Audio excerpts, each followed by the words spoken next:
শেরপুরের ঝিনাইগাতীতে স্ত্রী হত্যার দায়ে ঘাতক স্বামী গ্রেপ্তার। শেরপুরের ঝিনাইগাতী উপজেলায় আকলিমা খাতুনকে হত্যা করে সেপটিক ট্যাঙ্কে লাশ গুম করার অপরাধে ঘাতক স্বামী রহমতুল্লাহকে গ্রেপ্তার করেছে পুলিশ।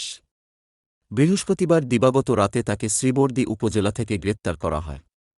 গ্রেপ্তারকৃত রহমতুল্লাহ উপজেলার দেবোত্তরপাড়া দান্নারপাড় গ্রামের বাসিন্দা।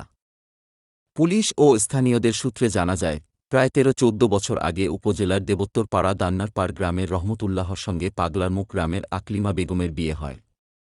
সম্প্রতি রহমতুল্লাহ দ্বিতীয় বিয়ে করার পর থেকে তাদের স্বামী স্ত্রীর মধ্যে কলহ চলে আসছিল।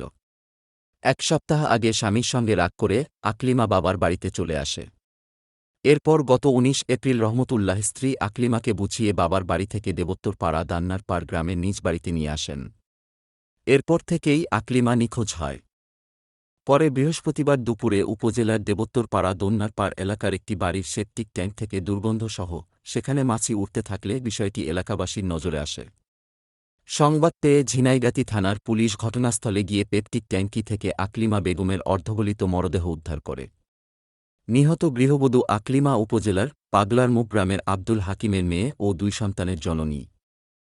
গত ২৪/৪/২০২৪ তারিখ আমাদের কাছে একজন লোক আসেন, তার নাম আবুল হাশেম। সে এসে জানায় যে তার বোনকে গত ২২ তারিখ থেকে পাওয়া যাইতেছে না। তার বোন তার শ্বশুরবাড়ি মালিজিকান্দা গেছে। পরবর্তীতে আমি আমার বিট অফিসার, ওই বিটের যে অফিসার জাহিদুল ইসলাম এসআই, তাকে সাথে সাথে ওইখানে পাঠায়। সে আশেপাশের সকল জায়গায় খোঁজাখুঁজি করে, কিন্তু তার কোনো সন্ধান পাওয়া যায় না। পরবর্তীতে ২৫ তারিখে সকালে সে আবার যায়, বাড়ির আশপাশে খোঁজাখুঁজির এক পর্যায়ে বাথরুমের সেফটি ট্যাঙ্কি থেকে দুর্গন্ধ এবং মাছির বনবনের দিকে সেখানে যায়।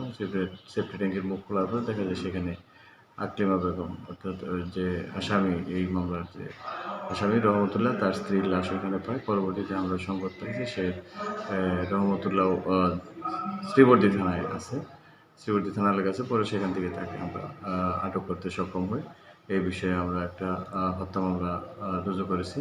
আসামি তার ঘটনার সত্যতা স্বীকার করেছে, সে হত্যা করেছে মর্মে স্বীকারোক্তি প্রদান করেছে। আমরা তাকে বিজ্ঞ আদালতে প্রেরণ করতেছি। আশা করি সে ১৬৭ ধারার জবানবন্দি প্রদান করবে। নিউজ গ্রাম বাংলা ডেস্ক।